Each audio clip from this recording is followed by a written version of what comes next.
Thanks for having me. So I'm going to be talking all about CVSS, covering out why I think the industry thinks it's rubbish, what my personal view of it is, and then also covering off CVSS 4 that's coming out soon. So just out of interest here, who thinks CVSS is rubbish? Okay, great. I have some convincing to do. This talk is relevant. So just a bit about myself. So I work at Cvss. Self-plug, if you're interested in roles, we have a couple of roles out. If you are interested, come speak to me afterwards. But other than that, so I'm a principal application security engineer at Cvss. I do other loads of things. That bottom logo there is probably out of date now. It's not a bird, but oops. But yeah, I'm involved, try to get involved as much as possible within the community. So quite active on Twitter, X, whatever the heck you call it these days. Try to do streaming, although my streaming is kind of taking a plunge lately. But try to get actively involved in the community and help as much as possible. So when I cover off CVSS, I think it's important for us to take a step back and ask ourselves, what is security? What are we actually doing when we say, hey, we're making things more secure, I work in security, what does my role actually mean to an organization? So, one of security's important things is about risk, right? You're trying to take risk for an organization and reduce it to a level that is acceptable for that organization. I think this is really important because if you even view it on a personal level, my personal view of a risk, I might not go skydiving because I'm terrified of heights. So to me, that risk is way up there, whereas someone might love skydiving and they're like, it's fun, I'm going to go jump out of a plane every weekend. So to me, I'm going, what the hell is wrong with you? To them, it's totally fine. So our risk levels are totally different. And the same happens for an organization. Each organization has their own risks, their own things that they would accept as the different levels of risk. So simply, security is about managing risk. Managing risk for an organization. Well, that's all great. What is risk? Most of us, if not all of us in this room, have seen this equation. And risk is simply, what is the impact of a security flaw or vulnerability, and how likely is that to occur? So if this thing happens, what does it mean for my organization? And also, is it going to happen? And one of the things I love is this kind of diagram or picture or whatever you want to call it. And this kind of, for me, helps depict risk. Right? So at the top there, you pretty much guaranteed to walk in the thing in the ground, whatever, the hole in the ground. But the impact is very, very, very low. So you're going to walk through there, but the chance of something bad happening to you, you might sprain your ankle, or nothing happens. So therefore, the risk is very low. Similarly, there could be a massive big hole, but the gap is very small. So the chances of you falling into the hole is not impossible. You might trip and fall and cause yourself a great injury, but the chance of that happening is very low. So again, the risk is low. Combine the two, you have a very, very big hole with nice spikes at the bottom and a very wide gap. Well, chances are you're going to fall into the hole and possibly die. Pretty bad risk, right? And another example, I was thinking about like trying to use real-world type scenarios and really going from one extreme to the other. So everyone in this room drive, or most of us drive in this room, right? How many of you ever get in a car and ever think, well, I'm not going to drive today because I might get involved in an accident and, I'm not willing to take that risk? Not many people. It's because the likelihood and the impact is going to be relatively low, right? So there are chances that you're going to get involved in a car accident, but it doesn't necessarily mean that's going to be instant death. Taken on the other hand, an asteroid hitting the Earth, the impact is literally huge. If the asteroid is big enough and enough to take out the entire planet, well, the impact is significant. But how many of us put your hand up in your if you think about an asteroid hitting the Earth? The chances of that happening are so insignificant that it's just become negligible. And also, the other important thing to note about that is there's nothing we can do about it. Well, at the moment, they are trying to work ways of trying to solve for this. Some time ago, they smashed a satellite into a meteor. I think it was last year sometime. But still, the Wright asteroid, we have no chance of stopping it. Again, the risk is very, very, very low because the chance of that happening very low. Whereas if you give me a car and drive, like I'm going to drive back tomorrow, there's a chance I could get involved in an accident tomorrow. Touch wood, that doesn't happen. And something significant could happen to me, but it's still a risk that I'm going to take. Because the risk of facing my other half 10 days later is not going to be worth it. So what does this all have to do with Cvss? Why am I talking about risk and impact and all this? Well, Cvss is a really important thing. Say you have this vulnerability, right, in your organization. Be it a vulnerability in a software product you use or some process that you have. How do you quantify that vulnerability? How do you go to the business and say, well, this vulnerability is something that we have to look at, whereas this other vulnerability is something that we can live with? So, what are the things that we can do? Well, one of the things is we can kind of fingers I can go, well, I kind of guess it's going to be this, or I kind of guess it's going to be that. Or you can come up with your own metrics. So coming up with your own metrics is fine, but then how do you start applying that to software or vulnerabilities that you have no control over? Say a SaaS provider or third-party software provider that you don't have a lot of information about. How do you then assess that risk?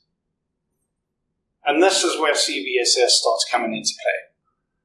So it is a industry standard way of scoring vulnerabilities.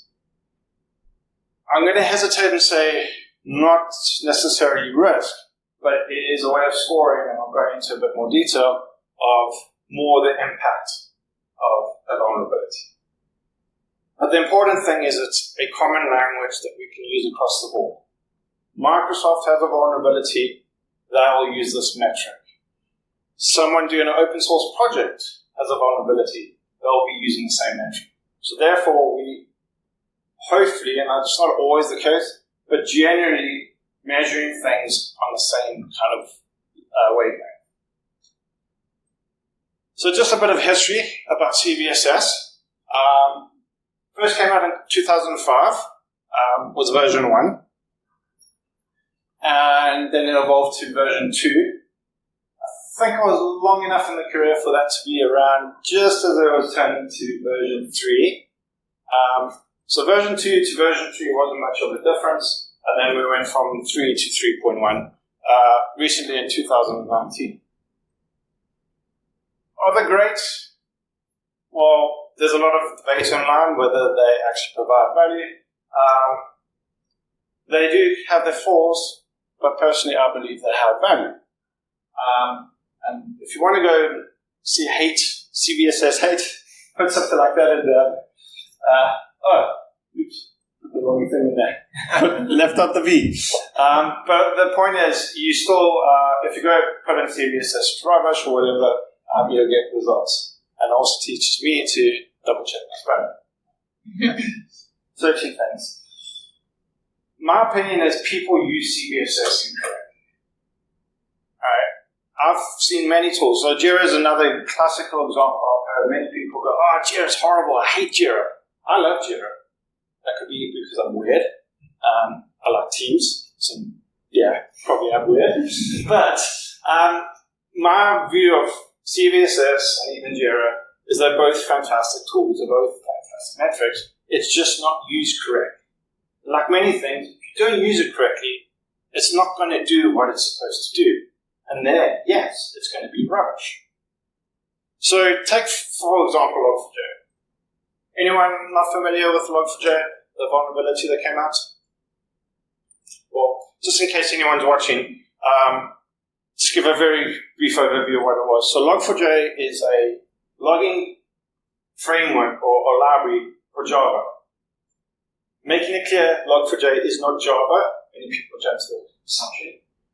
There was a vulnerability found that you could do bad things with it. Basically, using Java name directive JNDR, I forgot what that acronym stands for. Another thing I am is horrible with acronyms. But allowed an attacker to basically execute commands on that system running the vulnerable version of Log4j. And this is a screenshot, or a portion of the screenshot, from the NVD scoring of the Log4j vulnerability. Well, the first is when it came out, there was a fix, and then there was a vulnerability, and then there was a fix. But this is if you're going to look for Log4j, or Log4Shell, Shell4j, or I forgot what it was called, that's the CVE that he found. And everyone went, oh, it's a CVSS10. Alright? And everyone went, oh my gosh, the world's ending. We are all going to suffer these major data breaches. And I remember seeing some sensationalist things like, this is the worst cyber vulnerability ever found, and blah, blah, blah. And when we look at it now, Dave's not in the room, so thank goodness. Was it that bad? No. Do we have breaches? Yes, we suffered breaches from it. But was it that significant? Was it the worst cybersecurity incident or vulnerability ever? No. A far more likely thing that's going to happen for your organization is you're going to have a user for phishing. Go read a really interesting book, The Lazarus Heist. I found it very fascinating. It's about how the North Korean operatives working for the supposedly working for the North Korean government, the Lazarus Group, how they infiltrated different banking organizations to steal money from them. And what was the single entry point for most, if not all of this? Phishing. It wasn't a Log4j vulnerability. It was getting someone to click on a link. So here we have these people going, oh my gosh, the vulnerability is the worst thing. It's CVSS10, ignoring all this other stuff. And if we come back to what I was talking about, it's managing risk. So how is something like CVSS10 not impact, or CVSS10 with the unlikely event happening more important than something that you know could have a big impact? If I came to you and just said, hey, this vulnerability is number 10, right? What would you do? See whether we have an exposable asset. But I'll just give you the number 10. Okay. It's totally meaningless, right? It's and I'll put a tweet out for this. A score without context is meaningless. It's just a number. How are you supposed to assess anything? Is a network exploitable? What's the complexity like? Does it involve tampering with data or modification data if you're looking at CIA triangle?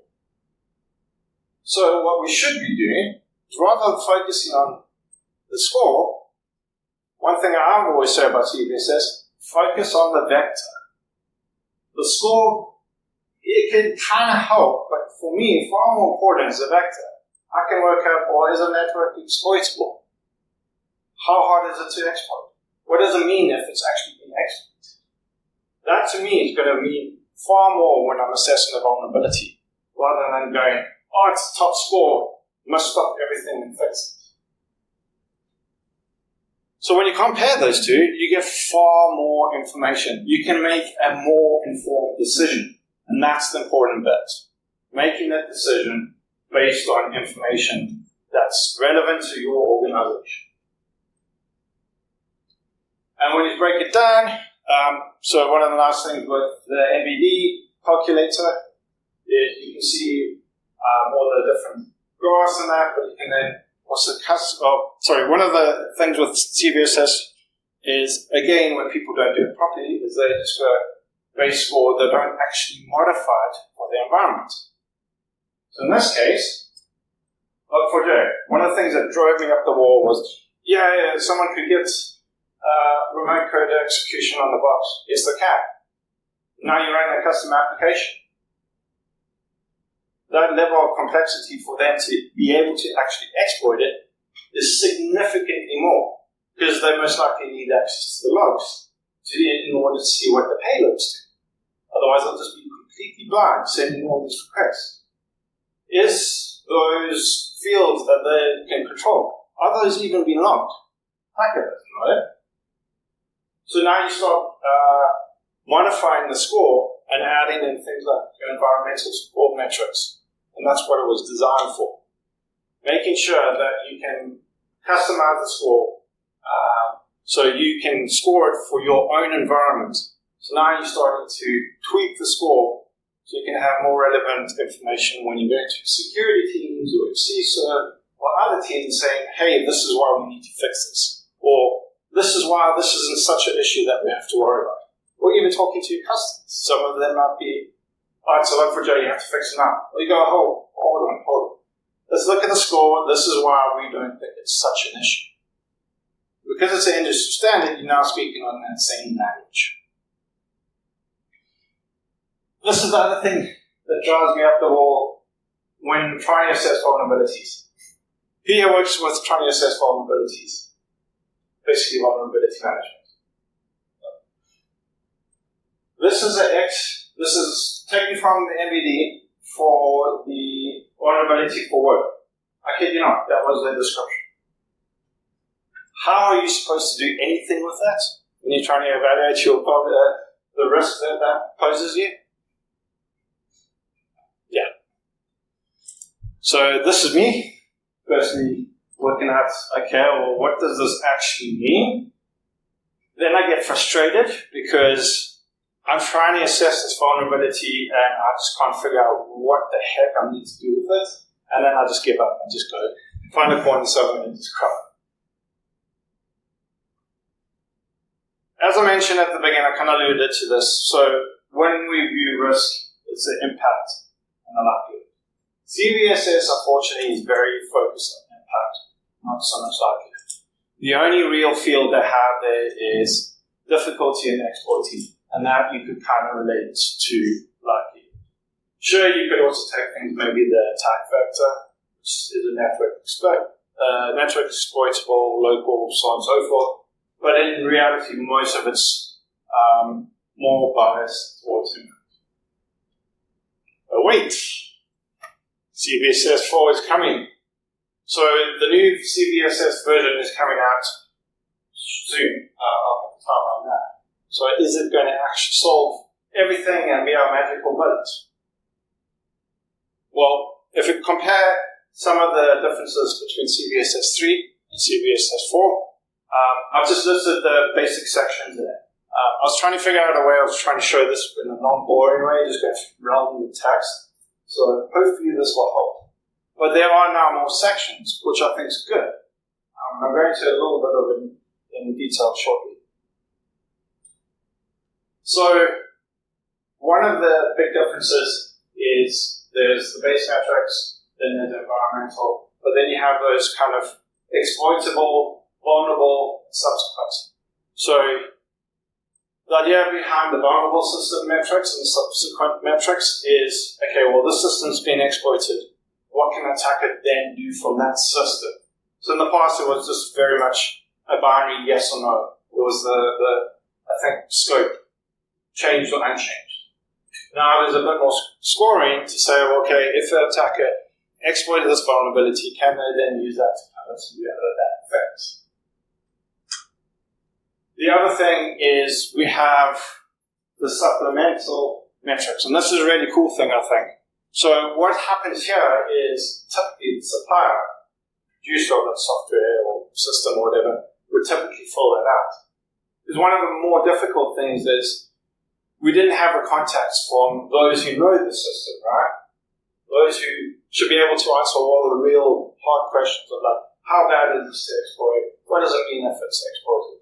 That's now hopefully filled up by the suppliers. And then you can tweak it like you did in the Cvss 3 with your environmental score. So that's to be completed by the consumer. Some of the interesting metrics that I noticed. So an interesting one there is they're now building in safety. So this is about human safety. I guess this is something that we've always kind of not really considered. So if this vulnerability is exploited, what does it mean for actual safety of humans? I imagine this having a very big impact, especially in medical related vulnerabilities. Value density is another one. So what resources will the attacker actually gain control over? Again, further information of what this vulnerability means. And then some other ones there, vulnerability response effort, so how much effort is it going to take to resolve the vulnerability exploited, how urgent it is from the provider perspective, so the provider going, oh, you have to drop everything and fix this, probably something you want to listen to. And then the environmental, kind of touched on, there's also the security requirements aspects there. The scoring is also really interesting. So when I showed you that score, Cvss 10, right? Everyone normally goes for the base score. But if someone provided a different score, it was very hard to tell what score are they providing. Now they have this nomenclature kind of scoring mechanism. So when someone provided you the score, they can go, well, that's the Cvss B score. And then you can learn what it actually means, which I found pretty interesting. So, what does this all mean? Well, let's take an example.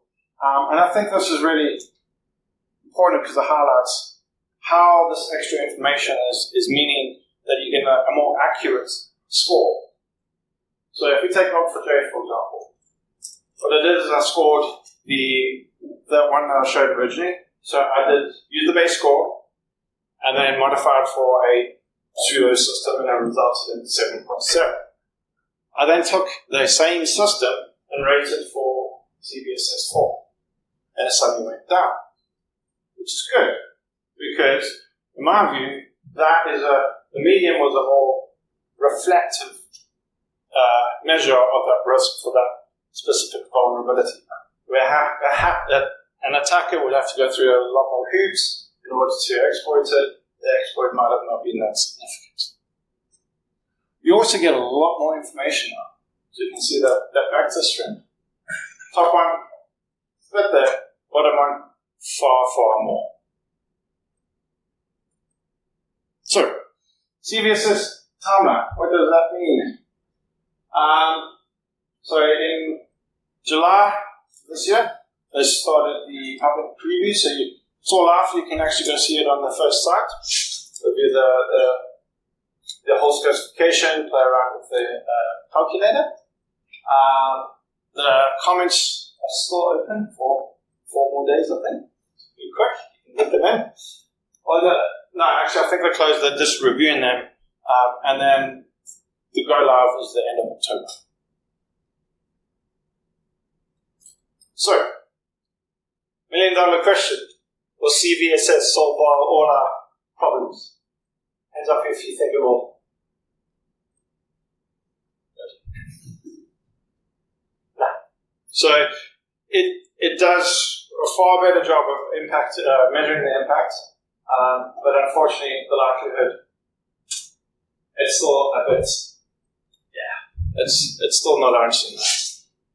Which is disappointing. Like when I first saw Cvss 4 come out, I was, yes, this is going to be our saving grace. We're You're going to be able to score things on Cvss 4, be able to have this awesome metric, and but unfortunately not.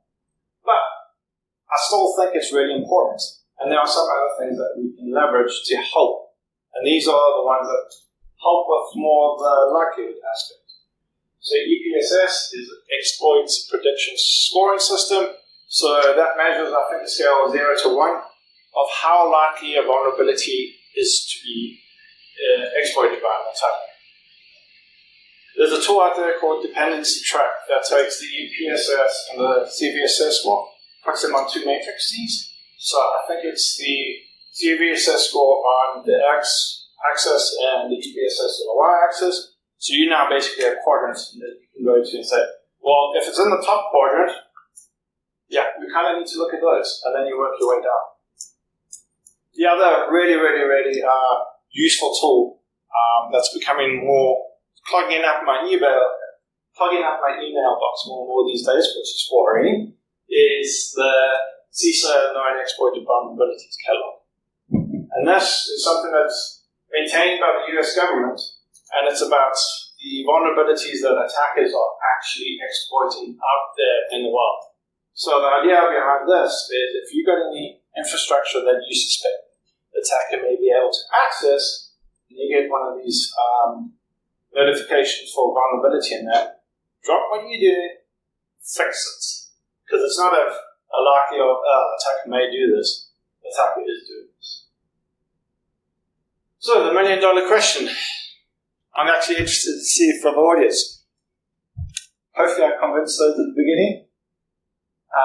Do you think Cvss is a worthy or worthwhile scoring mechanism?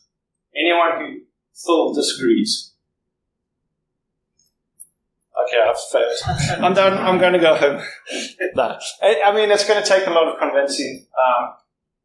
Is it perfect? Hell no. Is it going to solve our problems? Hell no. But I think it's moving in the right direction. So if we look from where it came from, CVSS 1 to CVSS 4, there's been a lot of changes. CVSS 4, I hope I don't regret saying this, will not be the last one, right? Evolve. One of the things I want to see happen more is the likelihood factor being incorporated into the scoring. I think that is the key aspect of CVSS. It's too focused on the impact. With that, finished way earlier than I was expecting, so it's a lot of time back. Are there any questions? So regarding the impact, okay, that's easy to assess. Yes, that's not 30 years of personal version. But likelihood, that really does come down to the impact for a one metric type part. So you have to have search for different issue levels, false, negative, for example. That's what the likelihood comes into. Yeah. That's never going to happen. You can't organise it. You want national survey, individuals, industry search,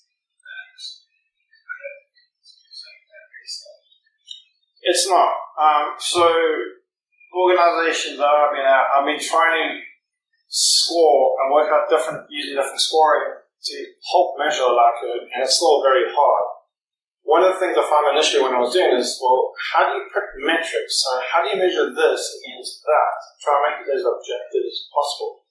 Why I like scoring mechanisms, it's because it's objective, right? You don't go, well, I guess it's kind of that, or I feel it's like that, or one day I decided that, but I changed my mind today because I had a bad day or something. And I use the almost threat matrix to try and assess that. But even that is still very much, well, I kind of guess it's that. So if we can somehow have automation where a system does it, the system will probably do a much better job of doing it consistently. I think that's also the other key thing, is that consistency. When we review vulnerabilities, I used to go process to support a bunch of people review vulnerabilities. My thought process to a vulnerability of someone being able to exploit it is different to someone else's. It will then be different to someone else's. So you've got all these different people thinking or assessing it differently. Whereas if we had a system, it will be a lot more consistent. Yeah. Yeah. That's what I think it doesn't communicate.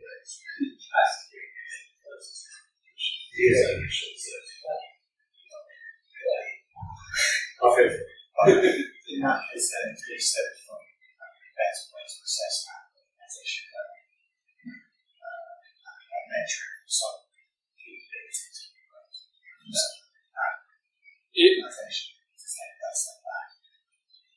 To give that context. Yeah, so having that as much as possible. I think another really important thing is, so I work in application security. One of the hardest things is, I've seen it before, the security team goes to the dev team, this is the Cvss 10, you need to fix it now. And the dev team's going, we don't use that. Why? And then, no, it's a Cvss 10, you have to fix it. And I had to step in and go, why? That getting collaboration, your technical people have the context behind how the system's used, the way it's being used. Your security have the context of what that exploit means. Put the two together, and then you collectively, and this is a really important thing, collectively and collaboratively agree on this is a high or medium or low. And then using some of those metrics there to help drive you towards that. Yeah, it's interesting. I think we look at various tools, but so I've already heard the scanning solution, which actually gives us various kinds of detail based on responsibility, vulnerability, but also asset value in terms of again vulnerability, exposure to specific assets and the assets. There is another tool with these software, and they are claiming they can up to about 86% of the likelihood of being installed within 30 days. So, which is bold claims, but again, that's kind of going from they are taking into feeds, so this pen testers, this Intel feeds, this but have you looked at the first EPSS? They're not formal predictability. So it's something I need to look in further. I just haven't had the time. I know, like my introduction to it was via dependency track, where that's kind of where I first came across it. And as I said, you do, if you combine those two, you can then kind of get your quadrants that you want to have. The other problem with EPSS, and this is one of the big ones, is not every vulnerability has a score. And in fact, not many of them actually have that, especially historical ones. So that's certainly a big factor. I think you're very right about the environment, because if you look at CVSS scores for 2021, and actually from even just the CSF, I think more scores means automatically being paid critical high fixed expressions. And you've got all the same environment. Exactly, and what's underlying this is, so one of the things I like using as an example, so I have a personal blog, right? I could have a vulnerability that goes, okay, well, it leaks all the information from the system. Well, our blog's perfect, so what would that mean in terms of vulnerability? Nothing. Obviously, it's like credentials to log in, but I mean, say it was behind the paywall. Well, in my case, there's a paywall there that I can enable, but I don't. So if they exploited that, they wouldn't gain anything from it. You saw public in. Yeah, exactly right about that. And that's why I think it's so important, because people just go, okay, here's the score, we have to rate that, or we have to have the score and then assess our vulnerabilities based on that, and they don't actually go take that vulnerability and apply it to their environment. They score it for their environments. Which is why I think the Cyber Essentials approach is potentially wrong. Because I think it's curriculum high using legs. Yeah. And the very dangerous thing about that, you're going to be spending all your time fixing all that, and you might have that medium there that's sitting there. That's what the attack will use to reach you. But hey, you've got Cyber Essentials. Plus, great. How many big corporations can actually patch their estate in that time frame? Not many. That's Cyber Essentials. Yep. That's the other thing. And even if you have the capacity, there are some really complex systems out there, especially for organizations running older infrastructure, that it's just not impossible. And this is why I hate Google's their Google Project Zero, where they stipulate, it's 90 days and we'll make it public. Well, it's not always that simple. Sometimes it's really complicated to fix. The team's trying to do the right thing. They just can't do it in 90 days. It's not possible. So these kinds of things are not black and white. There's a lot of grey areas. Shades of green and blue and whatever you want to throw. All coloured palettes. Any other comments? Yeah. So Cvss for going to improve the description. So talks a lot about vectors like things. We see when we review patch Tuesday updates, it's known to exploit it, but they don't say how it's going to exploit it or where. Is Cvss for going to improve that? It's not going to solve it. It will help provide further context a bit. I'm not going to say like a big amount, but it's going to help provide, because that vector is now growing and adding more information, especially from the supplier side. You're not going to have to assume as many things prior. So hopefully, my hope is that it will add that additional context to at least prove things enough. How much so? I don't know. But yeah, Oracle is famous for this, because I used to have to review Java, and their descriptions were absolutely rubbish. You get the very basic vector, and you have to then assess, well, what does this mean for our organization? And the default was then, we have to assume the worst. Patch it. It's not the right way. If the vulnerability is not already being exploited, then the supplier doesn't want to disclose that and then give the attacker the advantage. Yep. Apple doesn't tell you anything about vulnerabilities that we're patching. So if Microsoft doesn't choose to utilize the additional pieces in CVSS4, then we just have to go back to the KEB for the updates on what's happening. Yep, exactly. I think also the difficulty is that we've got a solution, which is hosted by the they use different CVSS using the so they're behind, so it makes it different. Yeah, well, there's a certain, I'm not going to name them, there's a certain SaaS provider out there who's only recently switched from version 2 to version 3.